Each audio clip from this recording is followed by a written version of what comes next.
Hello, everyone. I'm Ron Brownstein, the senior editor here at The Atlantic. Thank you for joining us for our program today, Assembling an Administration. Our goal over the next hour or so will be to talk about what it takes to build the federal government, how the transition from President Trump to President-elect Biden is unfolding, how the new Biden team is taking shape, and what the first 100 days of the new administration may hold. Coming into office amid a global pandemic presents a unique challenge, almost as if we are changing commanders in chief during wartime, which hasn't happened since the Nixon administration and Vietnam. We will hear from past cabinet secretaries about their experiences stepping to office and what it takes to build a policy agenda ready to go on January 21, 2021. We'll hear about the people behind the scenes of presidential transitions, and we'll talk with Representative James Clyburn about his advice for the incoming administration, and he's never been shy about that. Before we get started, we want to thank Boston Consulting Group for their support of The Atlantic. Now, let's look at a few numbers. There are about 1,200 positions that require Senate confirmation. That includes cabinet secretaries, deputy secretaries, chief financial officers, ambassadors, and more. There are about 4,000 political appointees in the federal government. And President-elect Biden has a lot of rebuilding to do within these agencies. The federal workforce has actually slightly increased under President Trump. But those jobs have been concentrated in three departments: Homeland Security, the Department of Veteran Affairs, and the Defense Department.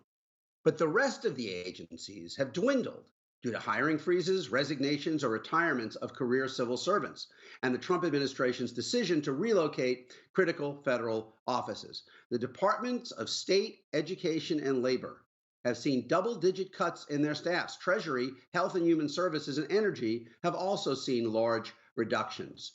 To talk more about what that rebuilding process will look like, I want to introduce two experts who know a little bit about this subject.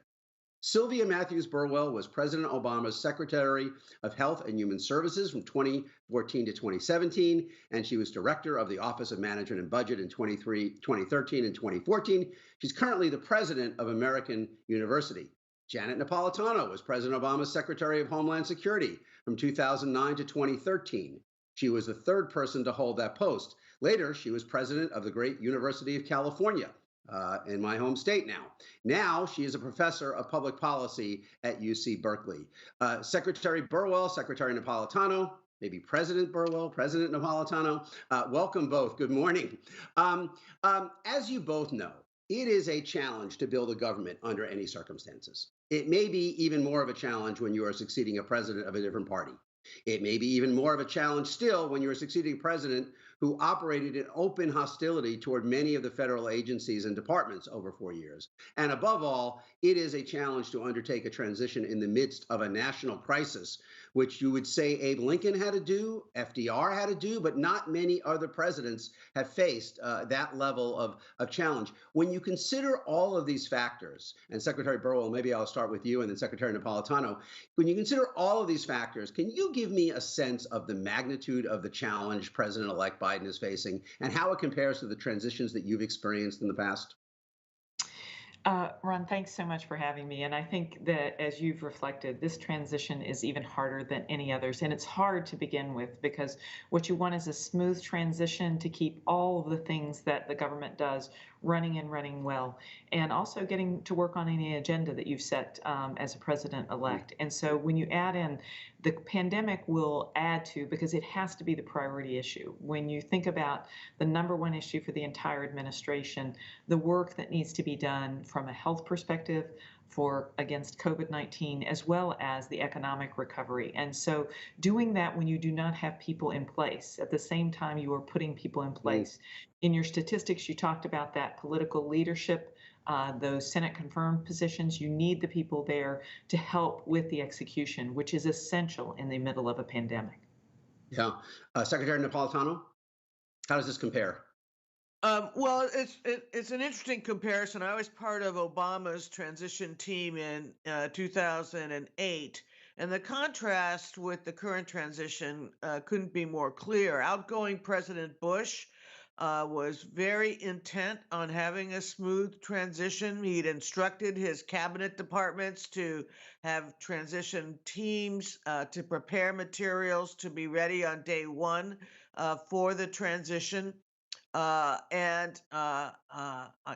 Personally, I was both on the transition team and then I was a cabinet officer Yeah. in waiting. So I was a recipient of those materials, and it was done very smoothly and professionally.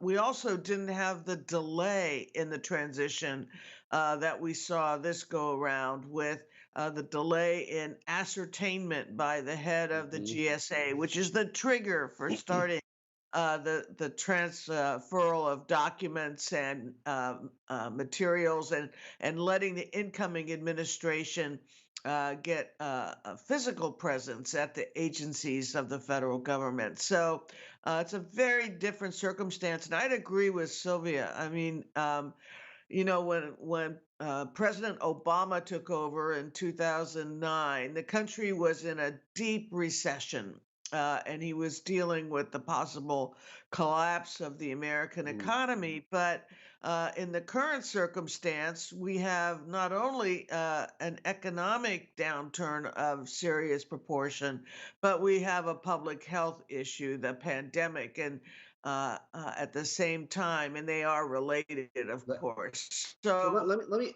let me follow up with I you. do believe the pandemic has to be the top priority.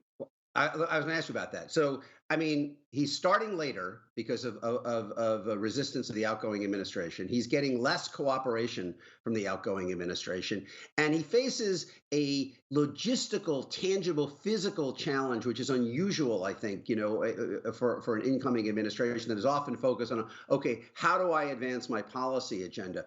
Given all that, Secretary Napolitano, looking at all of those challenges, how would you prioritize the tasks ahead for the incoming Biden administration? Well, I think he's going to obviously have to multitask, but the number one priority has to be the pandemic. And with respect to that, it has to be the national vaccine campaign, the Mm. distribution of vaccine throughout the country, and to really try to get this pandemic behind us as much as possible. And then he needs to focus on jobs, and economic recovery, and some of that will happen organically. The private sector will respond to increased consumer demand as the economy comes back, as people are able to get outside, as they're able to travel, to eat at restaurants, to go to Mm. movies, etc. But other types of job recovery will be more difficult to sustain, and he can tie that jobs recovery into other parts of his policy agenda. For example, climate change can be Mm. related to jobs and new types of green jobs. So. All of these things can go together, but you have to be able to step back and take a holistic look and see how are you going to knit your policy agenda together with these very concrete problems that you need to solve. Well, and Secretary Burrow, let me follow up because I mean, often, when an administration comes in, the biggest first order of business is passing, key elements of their agenda through Congress. This is different in that there's an actual physical, tangible imperative that will at least equal, if not overshadow, any legislative fight on Capitol Hill. I think that's true. And I think when we think about the pandemic, it's extremely important to remember that this is about execution. It's not just execution of the vaccine, which is very important. But right now, the American people and we all need to take seriously the steps, the current public health steps. And we need to get through the fact that we probably have not been doing everything we can on the basic steps that can prevent both cases and death in our nation and get us back to a place where the economy can start to recover. So it is an execution game. And that's one of the things why you need a smooth transition, why you need a rapid transition, because execution in terms of dealing with COVID, which is the underpinning of the return of our economy to Mm. where it was and where it can be, is about that execution. And it's not just the vaccine delivery, it is the other pieces, the mask But, wearing, distancing, and the but basics that need to occur. Let me follow up by asking one striking aspect of the structure that's emerging, and you've seen this from both sides of the equation that I'm about to lay out. One striking aspect of the Biden structure is he's putting a lot of firepower in the White House. I mean, in addition to an HHS secretary, you have a COVID czar in the White House. In addition to an EPA administrator, you're going to have a domestic and international climate coordinator operating, centered in the White House. In your experience, is it that do such parallel structures produce more coordination, or is there the chance that they produce more confusion?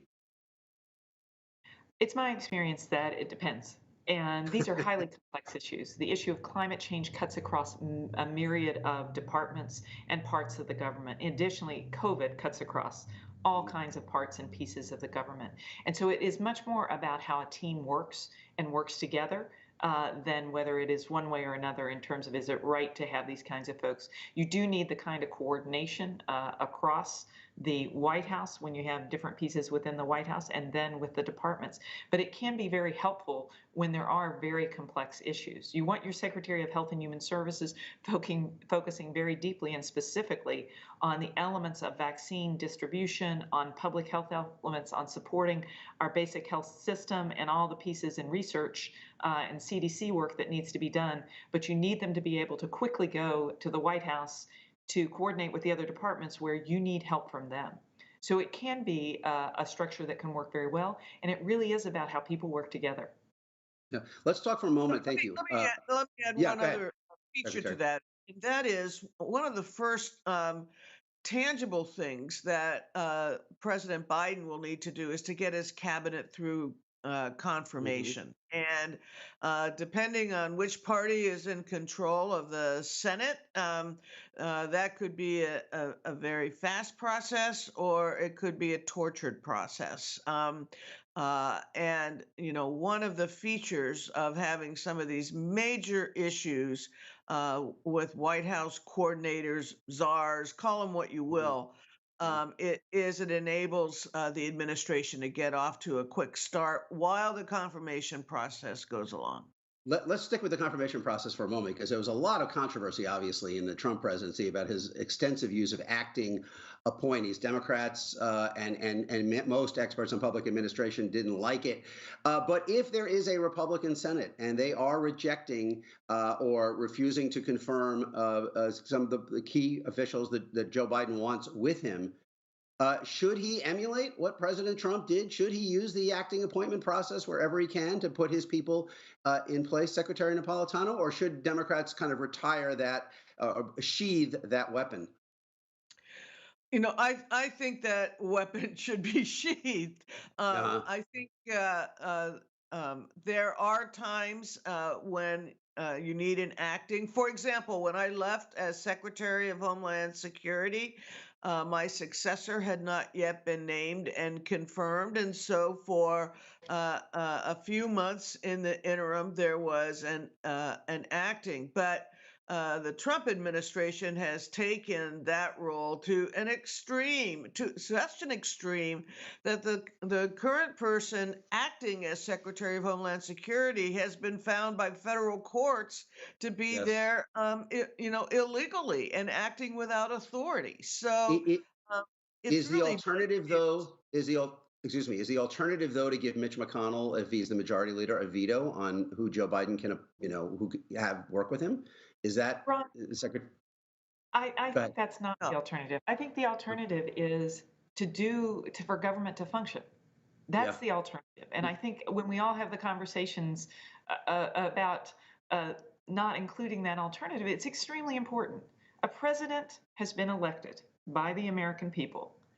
The president appoints the cabinet, and we need the cabinet to run the government, to serve the American people, to implement the laws that the Congress passes. And that means that the Hill and the Congress and the Senate needs to do their job. That is the alternative. And take people to a vote. Take people to a vote and do the job.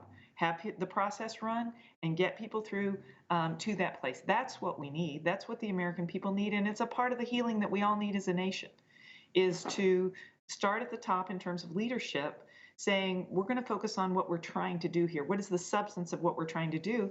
And that's get a government that functions. And even if we disagree on policies, that's worked out in a different place and way. So that would mean confirming or not confirming based on qualifications, not on whether you find someone ideologically unacceptable, is what you're saying. I'm saying let the process run, and there will be people who vote. That's what the senators do. That is what they have been elected to do. And so, but what happens is you don't get people even through the process to the vote. Yeah. And right now, what you need for a smooth transition, especially when the nation is in crisis, is you need leaders in position. So the idea of moving quickly through the hearing process, the committee process, and the voting process is essential. Let's turn it around and talk about this for a few moments from the perspective of the people who are coming into these jobs at this moment. You both worked in government before taking your cabinet positions in the Obama administration. But even with that experience, what unexpected challenges did you face as cabinet secretary? Secretary Napolitano, maybe start with you. Well, I was the first Democrat to be the Secretary of Homeland Security. So one of the first challenges, I didn't have a predecessor from my own party. Now, I did have predecessors that I knew already and worked well with, and that really helped. You know, one of the first challenges I had as Secretary of Homeland Security was the eruption of the H1N1 flu. Yeah. And that erupted before we had a confirmed secretary of HHS. And so DHS became the coordinating federal agency for the federal response on H1N1. And, you know, pulling that together in a new administration, I think the first H1N1 case in the United States appeared in early April of 2009, so we'd only been in a couple of months. That was a challenge. Can we stick? I'll bring in Secretary Burwell in a minute, but let me stick with DHS for a minute because it seems that may be an area of particular challenge in this transition, in part because of the sense that Trump was using it almost as his personal militia to deploy into blue cities, often over the objections of local officials. Secretary Napolitano, do you think there needs to be new statutory limits on the ability of the president to deploy DHS law enforcement officials domestically? I don't know whether there needs to be new statutory limits. I think there need to be new leadership in the department of all the federal departments, many of which require substantial repair by President Biden. DHS would be at or near the top of that list. It has been so misused and has been so ill-focused during the last 4 years. There's going to be a lot of work for Ali Mayorkas to do. Yeah, there was resistance. Obviously, the anonymous was the chief of staff of DHS, but in the end, DHS did the things that President Trump wanted it to do, separating kids at the border, sending officials into Portland and other cities. Secretary Napolitano, do you think, is there a culture at DHS that is going to be a challenge for a Democratic secretary there? I don't think so. Particularly in the immigration agencies. No, I think the culture at DHS, particularly for those officers and agents who are in the law enforcement side, ICE, the Border Patrol, et cetera, their culture is they follow orders, and they follow the orders that they're given by their leadership. So with a change in leadership will follow a change in action at the field level. Thank you. Secretary Burwell, let's go back to the basic question. You had a lot of experience in government when you became a cabinet secretary, but how do you even know where to start on an agency as big as HHS? I mean, when you take the office, when you sit behind that desk for the first time, where do you even begin? You know, I think it's like any management of a large, complex organization. What you have to start with are the priorities. And those priorities are those that are the policy priorities of the administration and the incoming, in the sense that COVID is an incoming thing. And so start with what are the key priorities, a 30, 60, 90-day plan on how you're going to work through those priorities. The second thing that you need to do is build a team, an incredible team. This large, complex organization, you have to have great team members that are going to. At HHS, you need a head of the FDA, you need a head of the CDC, you need, it goes on in terms of the different departments and parts of HHS. Right. And then the third thing you need to do very quickly is build relationships. And we've been talking about the confirmation process. And the confirmation process, I think it's about the confirmation, but one, as a cabinet secretary, needs to view it as a part of the long-term process to get things done with the Hill. It is that place where you start to build those extremely important relationships, and you start the listening so that you can learn where the spaces where you can get things done and where you can work to move things through the Hill. And so the confirmation process and that relationship building, that's a key component too.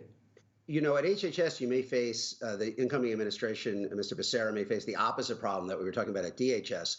At HHS, there was a sense that they were I think in many of the agencies that they were devalued by the administration, CDC and others. How do you begin to build morale in that kind of circumstance?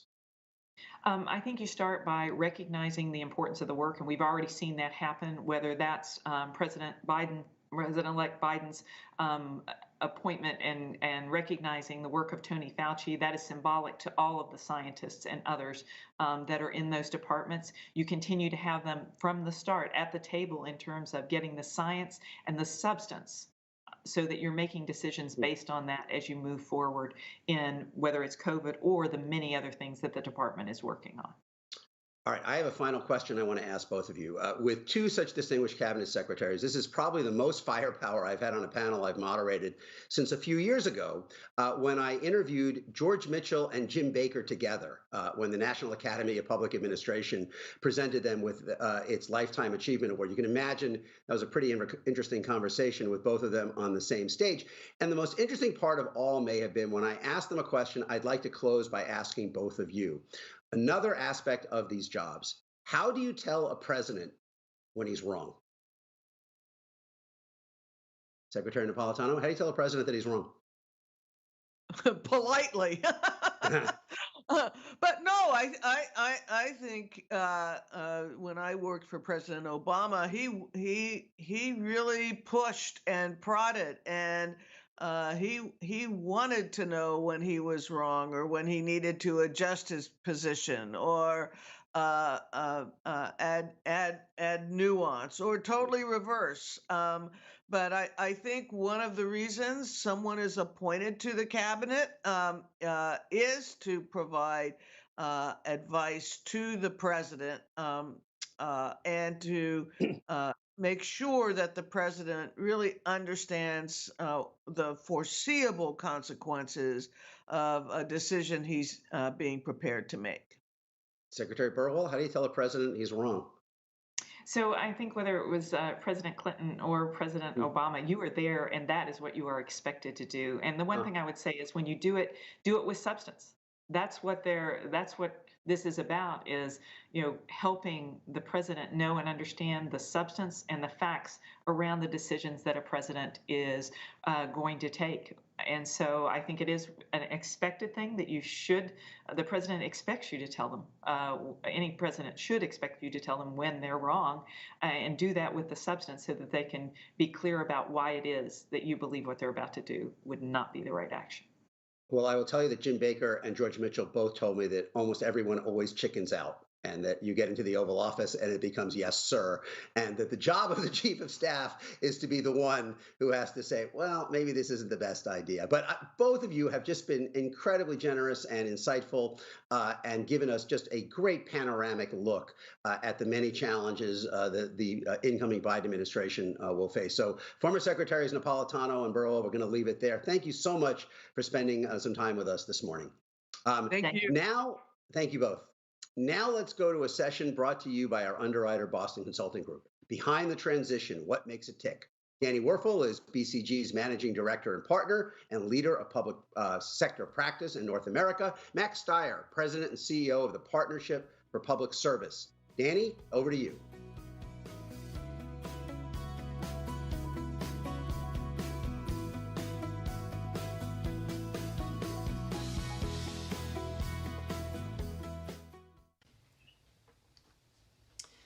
Wow, it's great to be here today, and so inspiring to hear people like Janet and Sylvia talk about their experiences in managing change and managing through transitions. I actually had the pleasure to work for Sylvia when I was at OMB in both the Clinton and Obama administrations. I'm Danny Werfel with the Boston Consulting Group, and I'm joined with another mentor of mine, Max Steyer. Max has dedicated his life and his work to public service and to advancing public service. And for that reason, I'm so appreciative that there's a Max Steyer in this world. Max, welcome. Thank you so much, Danny. I'm looking forward to this conversation. Yeah, and here we are in a true test for the government. There's a lot of discussion right now in a presidential transition about the importance of the peaceful transfer of power from one president to another and the importance of that to our democracy. And obviously, the integrity of elections comes up as a big issue, but also managing the transition itself. And one administration handing the baton to another is also critical. Talk to us about what a big challenge that is. Well, so Danny, you said it peaceful, and that's a necessary condition, but not sufficient. It needs to be peaceful and effective, both. And the effective piece is, up and down in our history. And it begins with the fact that it's a monumental task. There's nothing like it anywhere else. You think about it in the context of a takeover of a $5 trillion, 4 million person, when you count the uniformed and reserve services, hundreds of operating units, and the pièce de résistance is the 4,000 political appointees that, at least in today's world, a new president and new administration needs to appoint. Crazy, big job, and really fundamental to our health and safety. Yeah, and there's, a million different things to think about when you're managing a transition, and you plan it for quite a long period of time, which is appropriate. I mean, I was thinking in anticipation of this conversation, what are some of the big moments of learning I've had during moments of government transition? And in particular, I was thinking about my time at the IRS. I was the outgoing leader, and John Koskinen was just named by President Obama as the incoming leader.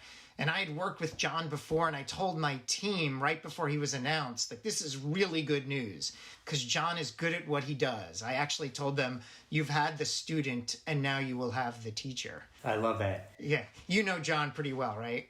He is unbelievable, and he is the master, no doubt about it, in terms of his understanding and the way he approaches these positions. But I love this story, so you should keep going. When John arrived, he didn't do a lot of talking. He did a lot of listening. And he did a big listening tour. And it was very powerful. First of all, he got a lot smarter. And he used the input from the employees that he talked to map out what the right things to say when he was going to outline his vision. But also by listening, he just built credibility immediately with the workforce, built loyalty and engagement. And there was a growing excitement about John as a new leader as a result. So, look, I think that what you underscore is the deep respect he has for the career workforce and his recognition that at the end of the day, that is our government, and that political teams come and go, but fundamentally the work gets done by the career people, and the politicals that need to make decisions require a relationship where those career people are going to give them the best information and their best judgment to ensure that the best choices are actually being made. So I do think what you underline here is a core message for every transition, that job number one really is engaging that career workforce in an effective way, and over the long term building real capability in them too. Yeah, I mean, I think if there was, if I'm in the elevator with a new leader, or if I have one piece of information or to impart to someone who's about to arrive in the Biden administration and be a new leader of either that organization or a division of that organization, is fight the instincts to, on your first day, announce all your plans and your visions, and embrace listening. Listen to the workforce that's been there they're ready to serve, and they're going to be rich with information for you that's going to be super valuable, but you're also going to get immediate buy-in by being in listening mode versus talking mode. Well, given the pandemic, we're going to have to find another metaphor than the elevator ride. Yeah. But I will say It's to a you good point. that, but I agree with you entirely that. So click on that Zoom and then put it on mute. How about that? Yeah, no, very much so. And again, I think the key point there is that building that connectivity with the career workforce is truly fundamental. You know, it reminds me of another story, if you will. You know, I spent a long time in government, as I mentioned early on. One of the things government employees like to do is talk to each other about who's the best leader we ever had, who's the best director or the secretary. And I've spoken to a lot of people going into government agencies, and many of them have that ambition. I want to be the best. I want to be the best at the job. I mean, who doesn't have that ambition? But one of the things that I've learned is that the ambition to be the best, people usually think about their public face, like what signing ceremonies am I going to be at? What programs and legislation are going to be launched while I'm in seat? When the reality is that your legacy is more often built around what you do internal facing, like what you do for the organization, because the public probably won't remember your name, but the employees will. Yeah, Danny, listen, I think you put your finger on a critical issue, which is the tendency is a lot of times to focus on policy announcement and not the policy execution. Part of this is the fact that so many political leaders are not around a long period of time, and you have a mismatch between the short-term nature of their tenure and the long-term needs of the organizations that they're responsible for. But the biggest changes that I've seen political leaders make of consequence is really building institutional capability, and that to me pays off not only in the moment, but forever. And that's always about people. All right, Max, it's about that time to throw it back to the Atlantic. Hopefully I stacked up well with Samantha Bee and Stephen Colbert and some of the other famous people that have interviewed you. How did I do? You did great. All right. Well, any closing thoughts? You know, the same theme I got to come back to, which is at the end of the day, our government is not a bunch of buildings. We're seeing that today with the pandemic. It's all about people, and the core group of people that matter the most in our government are the career workforce. They're the engine room that gets stuff done, and we need to invest in them. We need to make sure that they're given the support that they need to be able to help the American people. Absolutely. Yeah, I couldn't have said that better myself. And thank you to the Partnership for Public Service for all that you do. And one of the things you did do was launch a center just on presidential transition, because that is such an important part of the government's journey. There's a lot of great materials that Transition Center's website puts out. BCG.com also has a lot of good information on transitions. And with that, let's turn it back to the Atlantic. Thank you, Danny. Thank you, Max. Thank you, Danny, Max, and BCG. Before we go to our next session, we want to remind you to take a moment to share your thoughts about this event by completing our survey. You'll receive a link to that survey in your inbox at the end of the program. And now I want to introduce my colleague, Isaac Dovier, a staff writer at The Atlantic and the host of our politics podcast, The Ticket. Isaac? Hi, I'm Isaac Dovier, a staff writer here at The Atlantic. And for our next session on how President-elect Biden's transition is going and how he should govern once he takes office next month, I'd like to introduce Congressman Jim Clyburn from South Carolina. He is the House Majority Whip and was a key force in helping Joe Biden win the nomination. Congressman, welcome. Thanks for being here. Thank you very much for having me. So the transition has been moving quickly. We're going to get a few more secretaries named this week. President-elect Biden said he would have the most diverse cabinet in American history. He's expressed his intentions to nominate people of color to top positions, including General Austin at Defense, Mayorkas at DHS, Marcia Fudge at HUD. Is he fulfilling his promise? I think so. It seems that way to me. I've looked at the overall diversity of all of his nominees. I think it's shaping up very, very well. I would always caution, however, that diversity to me goes beyond skin color. It gets in to backgrounds and experiences. And I think that that's what's so important here. It also gets into visions. and what our party stands for. I've often said to people that if we were to limit this concern to skin color, then I would be satisfied with a Clarence Thomas replacing Thurgood Marshall on the Supreme Court. I am far from satisfied with that. It seems like there has been some dissatisfaction for that more Latinos haven't been named to the cabinet or more Asian Americans. That's what you're getting at in part here, is that we can. It's not just about that, but I wonder how, if you worry about that sort of thinking sometimes overwhelming other questions about how the administration will function. Well, let's be clear here. That is important. What people see is very, very important. It keeps people focused on what you're doing. My dad used to tell me all the time, son, what you did spoke so loudly, I cannot hear a word you say. And I apply that to my political family as well. And so I want to see the symbols, but I also want to see the substance. There is no substitute for substance.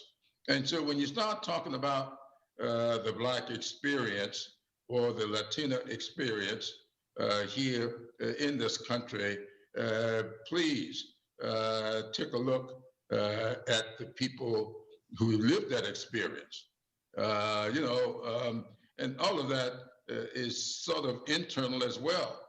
I often talk about my own family experience with my own wife, with whom I was married for 58 years. Our backgrounds were totally different. We met on a college campus. We got married off of that campus. But soon after marriage, I realized that her, having grown up on a little farm down in Berkeley County, South Carolina, walking 2.5 miles to school every morning and 2.5 miles back home every afternoon, having not been allowed a school bus when the white kids had school buses. That experience was totally different from mine, where my elementary school was 3 blocks from my house, and my junior high school was 6 blocks. And I'm a graduate of Mather Academy back in those days that we called a boarding school, where my dormitory was 25 steps from my academic hall. So those backgrounds, those experiences, though we were both the same skin color, same complexion, we were different. And these accommodations had to be reconciled and made. So I just think that when you're vetting candidates, you need to, for any office, you need to take a hard look beyond gender and color. You're also in your the supporters of Joe Biden in Congress. You're all Democrats, but there's a lot of diversity of ideological flavor in the Democratic conference at this point. There have been a lot of questions of whether Joe Biden's cabinet is progressive enough, and people like Bernie Sanders and Alexandria Ocasio-Cortez raising questions about that. What would you say to that? Well, I'm about to read a piece here in the Atlantic that I've not read, but I heard about. Always recommended. I'm going to read it, but it's kind of interesting when I heard the author explain some of what he had written. And he talked about those programs that we all agree on. There is nobody in the Democratic Party that is more concerned about police behavior than I am. Nobody. I've got a 25-year-old grandson that I worry about every time he gets into his automobile. And I've had the experience of growing up in the South, where I have lived under that kind of oppression and suppression. And so I'm concerned about that. And nobody is any more concerned about affordable housing. And I have a record here in this Congress to prove it. Or broadband. I have been issuing a clarion call for rural communities to be treated much more fairly in our processes. So I am a flaming progressive on all of those issues.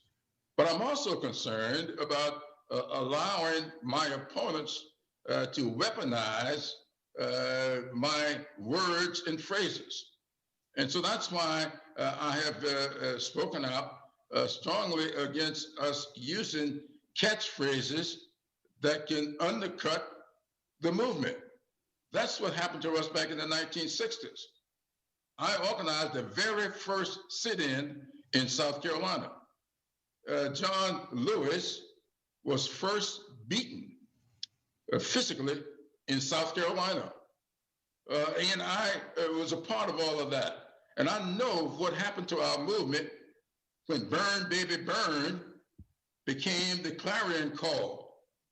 And they kicked John Lewis out of the Student Nonviolent Coordinating Committee because he refused to adopt that sloganary. And that's all that those of us who are progressive. You know, it's kind of interesting now hear what people say about John Lewis today. We have lionized him, and he's deserving of every bit of it, and even more. But within a year after passage of the 1965 Voting Rights Act, which he nearly gave his life for, they kicked him out of SNCC. Yeah. So that's all I'm talking about here. And so I don't see why people cannot understand that. Let's speak a little bit more broadly about what the Biden administration has to look at. There's so much that is ahead and so many crises, as everybody knows, that are facing the country. One of the lessons from the Obama early years that many people took was you got to move quickly. If you wait around, then it's too late. So what do you do? We haven't had any of the systemic reimaginings of education or the economy, all the things that people were talking about at the beginning of this pandemic. What is the first thing beyond the basics of COVID relief and recovery? Where would you have the Biden administration start beyond that? Thank you very much for making it very clear that we're talking about beyond COVID-19. Yeah. So let me be clear, because I don't want anybody to misconstrue it. COVID-19 is first and foremost in everything that you ought to be doing, so let me say it. Now, after that, our very first order of business has to be, in my opinion, a broad, very well-funded infrastructure program. That's got to be first and foremost. Because if we get beyond this pandemic, what we are going to find is that our healthcare system is in dire need of repair, our educational system. And so you're not going to do what's necessary for healthcare if you don't have telehealth and telemedicine, for education if you don't have online learning, and you're not going to be able to have sustaining good health without water and sewage. And you're not going to be able to have safety in our communities without good roads and bridges. So there must be a broad infrastructure program, much like that which came about after the Great Depression back in the 1930s. And we called it the New Deal. And I don't know what Joe Biden will call it, but building back better has to be what he's all about. Building back our healthcare system, building back our educational system, building back our good infrastructure programs. We used to be number one, and we're not there now. So I think that you have to redefine what infrastructure is all about. And so affordable housing, to me, infrastructure. School construction, infrastructure. Broadband, infrastructure. That's what we have to do. And if he were to do that, he will hit everything. Now, that's number one. The second thing, which I think can be going on simultaneously, is to build back our law enforcement system. It is broken. I know it's broken. Everybody knows that it's broken. He knows that it's broken. We got to fix it. And I think that recent studies, one out this morning, on what we need to do by two former attorneys general, one Democrat and the other one Republican, one black, the other Latino. They have come out with a great report. Let's use that report as a foundation upon which to build back our judicial system.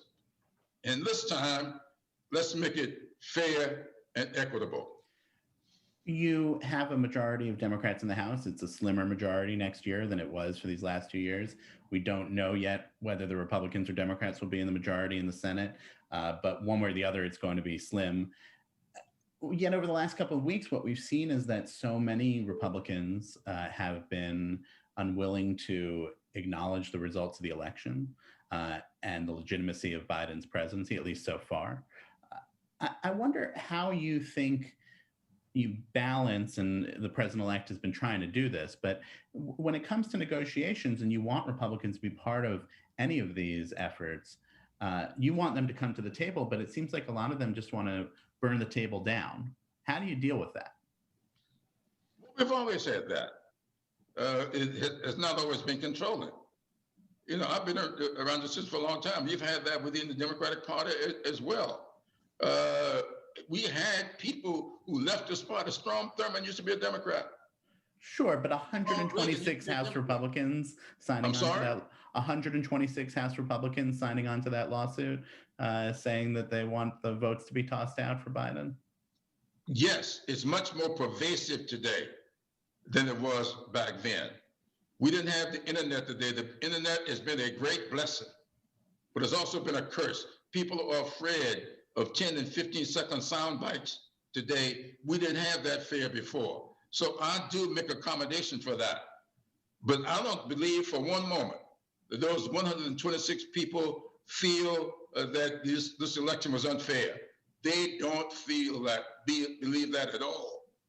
They are articulating what they think is necessary to find favor with that whom they would like to install as an autocrat. This is a democracy, as sometimes tainted as it is. It is the best thing going. And these people know better. They know. So how do you deal with them when it comes to governing next year? People who have made the decision that they made. You have to have leaders who will put the country first.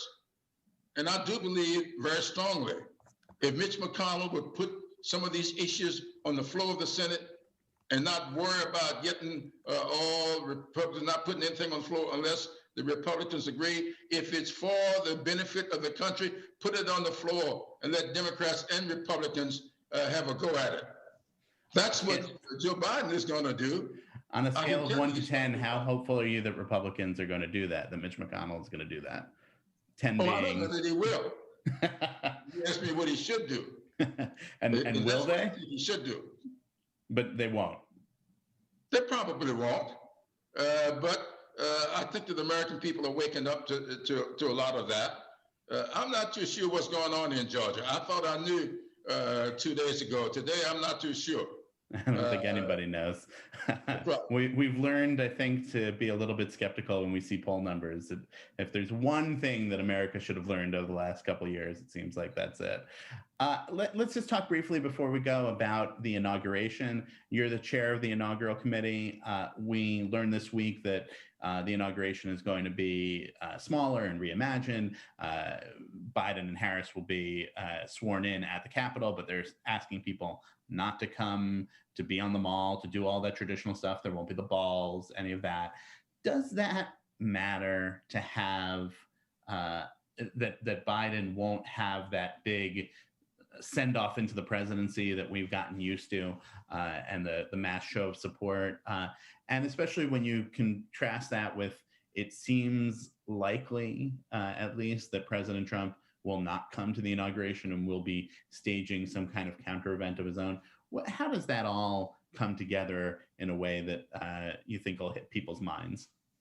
I look back at our conventions, and I remember what President Trump had to say about what he was going to do at this convention. They were going to have this convention in Charlotte, North Carolina. Then we're going to go from Charlotte, North Carolina, and we're going to be in person down in Jacksonville. All that got canceled when thinking people got into the process. We've got thinking people in this process up front. And what we're going to do with this inauguration can be looked upon as a mimicking of what we did at our national convention. And people loved it. I've talked to people all over who told me that they were pleased to be able to stay in their pajamas and experience that national convention. That's what we're going to do with this inauguration. We're going to have enough tradition with the swearing in here, just below this window behind me. They're building the platform there now, and the swearing in will take place there. Hopefully they won't blind this spot out for me as it's done before, so I can look out this window at it. I don't need to be standing on the Capitol. It may be too cold in the first place. So we're going to have enough tradition.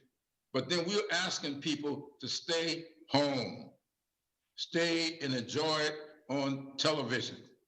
We'll have enough tradition for it to be an inauguration, but we want to practice what we preach. We will not sponsor a super spreader for our inauguration. We want everybody to be around when we have the big celebration of this presidency, if not July 4th, 2021, maybe January 2022. We will celebrate this presidency and hopefully with a lot of successes that people can be a part of. Well, if you watch it from your office, you'll have the busts behind you to keep you company there. Absolutely. These are my favorite people. Congressman Clyburn, we're going to have to leave it there, though. You've got work to get back to in Congress, and I appreciate you taking the time. And now I'll send things back to the Atlantic's Ron Brownstein. Thank you for having me.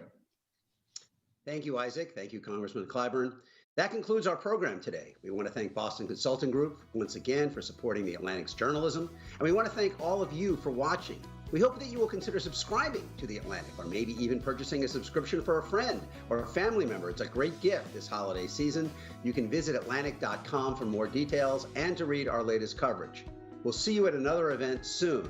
Until then, stay safe. Thank you.